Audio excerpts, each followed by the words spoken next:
your most hated TCG mechanics. For people who are already subscribers to the channel, you may have noticed 2 weeks ago that I put out a little question for everybody to ask them what is their most hated TCG mechanic, and the responses I got were fantastic. Now this I'm also coupling up with the previous video about most loved mechanics, where I got a few comments about most hated TCG mechanics from there as well. We're combining them together, we're making a video, and this video is based off of you guys, so thank you very much. Seriously, you have been fantastic, and thank you so much for the feedback. So let's see what you had to say. So first off, we have Jared Williams 2667. So-called floodgate cards which prevent other players from interacting with one or more aspects of the game. He goes on to give examples here, but let's just focus on this. So cards that I would normally call a lockdown card, you know, cards that lock you off from certain things. But floodgate card works as well, you know, you're putting up a dam there, you're not able to interact with that. This is something that we address with Shard TCG very early on. We have shards as resource, and I just said right away, right, you don't mess with another player's shards. You can affect their life, their deck, their graveyard, everything on play. That is all fair game, but you do not mess with their shards because they need those shards to be able to summon creatures to the field. And I just felt that that level of lockdown, if you can prevent somebody from the basic resource that they actually need to make the game go, that's no good. You have to let that flow. So no lockdown for that resource, so the other player always had at least one option when it came to their turn. Now if you're looking to make lockdown cards or floodgate cards for your own TCG, may I suggest a soft lockdown, where you're not preventing the other player from playing cards onto the field or moving certain pieces around. What you're actually doing is increasing the cost of those things. So to say, if you want to play a card onto the field, perhaps you have to discard a card first. You haven't locked the player down, but you've created an uphill battle. So that is just one example of how you could tackle that problem. A soft lockdown gives players who like a lockdown strategy a viable route to using it. The option is then there for both players, and then it is their choice to whether they want to go down that route. Alright, and next up we have White Swan, whose most hated TCG mechanic is going first advantage. Nothing feels worse than watching your opponent do something you could not prevent because you're always a mana behind, or they could establish a board/interruption before you could. Without great comeback mechanics or sufficient advantages provided to the player going second, you could end up feeling helpless as the game was decided by a single coin flip. And this is a great example because it is the age-old question that we say, like, how do you balance first turn advantage? TCGs have tried to fix this by giving extra resources, rush attacks, and even draw power, but there still always feels like there's that disadvantage. And unfortunately, I don't think there will ever be a one true fix to this problem, because it is always about the nuances of your own TCG. Usually the most basic answer is an additional resource or something like that, but it depends how the TCG works in itself. But I'd say that would be the most common. Alright, and then Travis Buschetti 8609 says dedicated resource cards in the deck. Oh, hang on, let me enlarge this. There we go. Luckily, we don't see this much anymore, but some games still try to copy Magic with resources. Of course, Magic has it grandfathered in at this point, so there's not much you can do there. But I think Pokemon could be improved with energy cards. They already use counters in Pokemon, so just have energy by another counter and include it at the beginning of the turn. Step 1, draw a card. Step 2, add an energy counter to one of your Pokemon. Simple as that. Every card as a resource is a good alternative for many games. You've got mana flooded and you've got mana screwed. But the way I think Pokemon actually addresses this is interesting. It's a fix, but then it builds the whole TCG in a completely different way. Basically, the way Pokemon address this issue is by creating so much draw power that you will never have to worry about it because you can just mill your deck until you get the cards that you want, which is great for a fast-paced game, but bad for uniquely built decks. You know, when half of your deck is devoted to milling through the deck itself, it becomes a bit of an issue because that means that every deck needs that to be just as efficient. So then all the decks start to look the same. One of the most popular cards in Pokemon is Professor's Research, where you get to discard your hand and then draw 7 cards. You know, like being able to draw 7 cards through one card is extremely powerful, but it is just a common everyday card in Pokemon. That kind of deck milling is scary to other TCGs. You would never introduce that. I mean, Yu-Gi-Oh! Banned Pot of Greed for how long? Because you could draw 2 cards from one card?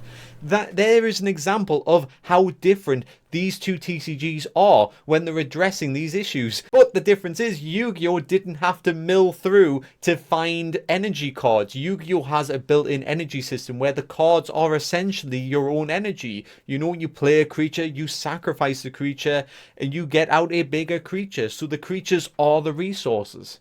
And I'm just going to mention a few more people who have brought up this issue. We've got Etnox Fact. I'm not going to pronounce the rest. They say mana flood plus mana screw equals terrible game mechanics. Yes. Diogo Cruz Magikio. No, I am not having a stroke. That is their name. It says that obviously the magic mana flood. Nathan29 has went the other way and said obviously Pot of Greed. Do I need to say anything else?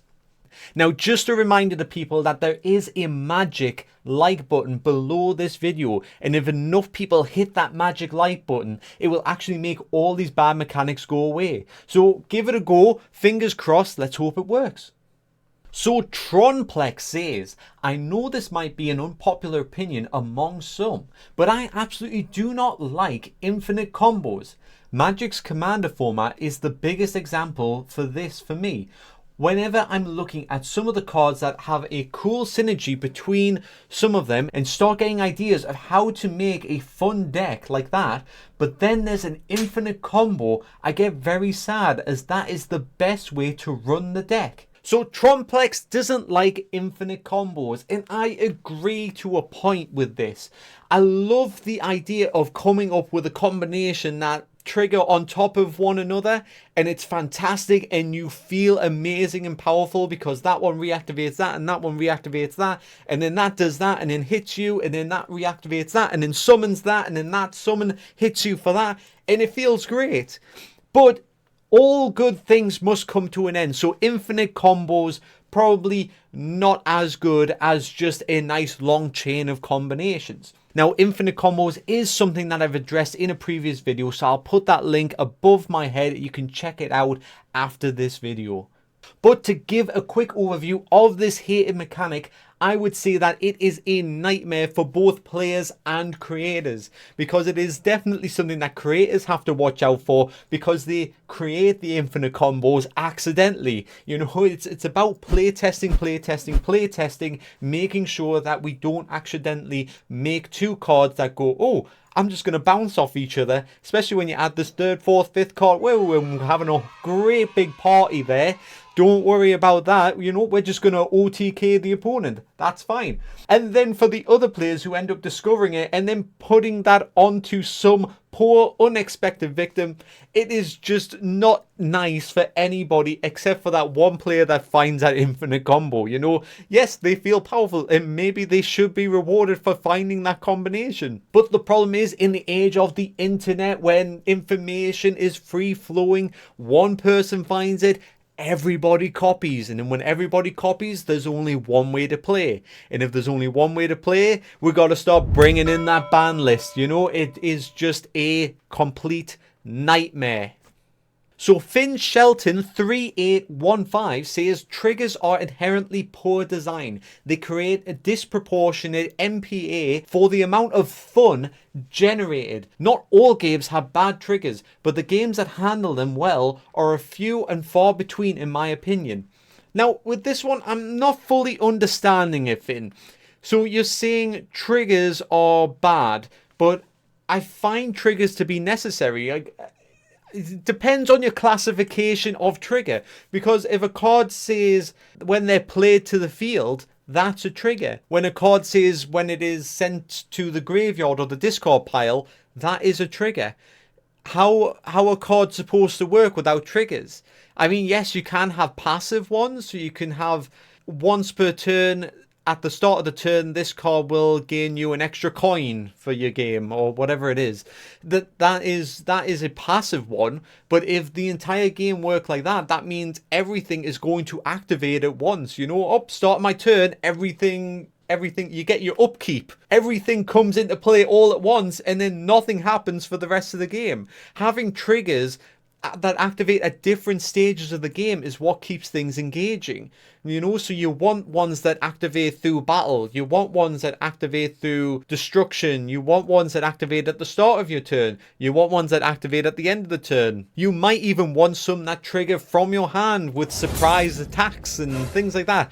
You want lots of them spread out nice and sprinkle them evenly. You know, think of it like if you're making a brownie and then all the chocolate chips are on one side of the brownie. You're going to go, well, that's a better side of that brownie. I want some brownie with some chocolate chips, you know? You don't want the more plain side of the brownie. I mean, if it's going, I'll have it, but I'm definitely going to go for the chocolate chips first, you know? Think of triggers like chocolate chips in a TCG is what I'm saying. And also I'm saying send me chocolate because I'm clearly hungry while doing this video for you. Now, Darth Nixilus 304 says coin flipping / dice as the main mechanic in the game. Pokemon sits on the line with how many status effects have coin flips, but the worst offender of this to me is the Star Wars TCG. So I know the master, I've listened to Rosewater talk about it, but the first time I saw some of the 12 dice someone had to use for an attack fall off the table, I was out. I can barely watch Team Covenant play the game, and they love the game. The exception is Warlord. That game rules. So when Darth Nixilus brought this up, I thought they were going to be addressing RNG. You know, they hate the idea of setting everything up perfectly. They go in for the attack, they roll the dice, and they roll all ones, so everything just flops and nothing works right. But what they actually are addressing is the thought of, like, clutter, basically. They don't like clutter. They don't want to roll dice off the edge of the map. They even mention Pokemon with the status effects. Obviously, the status effects involve counters. You want to declutter your TCG. Board games are great. Board games come in boxes and they're nice and neat, and then you can put everything away. But we don't play board games quite as often as TCGs. TCGs are actually great for taking out on the go. They're good for if you're going on holiday with a friend, you can just pull out your TCG deck. You can go to local game stores. They're fantastic. But if you have to start bringing along loads of extra little bits and pieces, then the TCG becomes less viable compared to other TCGs. So when you're in the mood to have a good old-fashioned card game and you have to go somewhere, you're going to pick the one that just requires a deck because you don't want the hassle. You don't want to deal with all that. And you don't want to be losing your dice off the edge of tables, especially if you're out in a local game store or something like that. There could be crowds, there could be clutter around. The things can go missing. You know, players want to keep things safe. So one deck that they can watch, they can look after, they only need so much table space, much better for the players. Yes, I agree. So Darth Nixilus also says that they're not a fan of single card per turn mechanics. So, and their example is quite good. Quite often in a TCG, you end up wanting to play more than one card. So why make a TCG where you only draw one card per turn? And yes, this makes sense. You know, I've never had anybody explain it so simply like that. But yes, why have a one card per turn draw if you're going to play multiple cards? Normally, you end up introducing cards to your deck that bring more draw power to your game, but why have it be such a basic obstacle that all players must overcome? just something to think about, you know, like come away, have a think about it. Let me know in the comments section what you think about single draw mechanics compared to other draw systems. Now, Kamiwaki actually brings up a different one. No shuffling once the game starts. Obviously, they're not a big fan of having to reshuffle a deck and reshuffle a deck and reshuffle a deck because it is just more randomization. One of the main aspects that people forget when it comes to a TCG is that you start off very random when you have a large deck. Over time, the game becomes more refined as your choices become more limited. You have a select few cards left in your deck. Now, it does depend on the type of TCG that you're playing, but if you are milling through decks very quickly and you're putting things at the bottom of the deck all of the time, then you're getting the cards that you are more likely to want at the top of your deck. If you're constantly having to reshuffle or re-add cards to your deck, then you are destroying that part of the game. That part of the game that makes the end product the more likely scenario that you will get the cards that you need because you are constantly re-randomizing your deck. So I am finishing off with one more bad mechanic. I hope you've enjoyed this video. Don't forget to hit the like and subscribe button if you haven't already. But what we're going to dive into right now is Cinderheart 2720. Dual purpose cards suck. People want to be able to play their cool cards. Having to constantly give them up feels terrible for casual players. And this one has 5 likes, so you know, a few people have agreed with this. So I responded to Cinder with, true, I do want to play my favourite cards. But if the game has good card draw and I have multiple copies of cards with effects that don't stack on each other well, then it's not a terrible resource system to use. So my example for this is that you might have a card that has a general field effect. So to bring out 2 of those cards means that they wouldn't work together. They would do the same thing. You know, the unstackable effect. So to be able to use your deck most efficiently, you would want multiple copies of that card so you make sure that you can draw it early enough. But also, if you're able to sacrifice one of those cards to become your resource, then you don't have any wasted cards. Of course, this is a secluded example, and I understand that a lot of the times you might just be in a tough spot and you're having to give up some of your favorite cards. So thank you very much for watching today. I've been James, this is Shard TCG, and I hope to see you next time. Goodbye.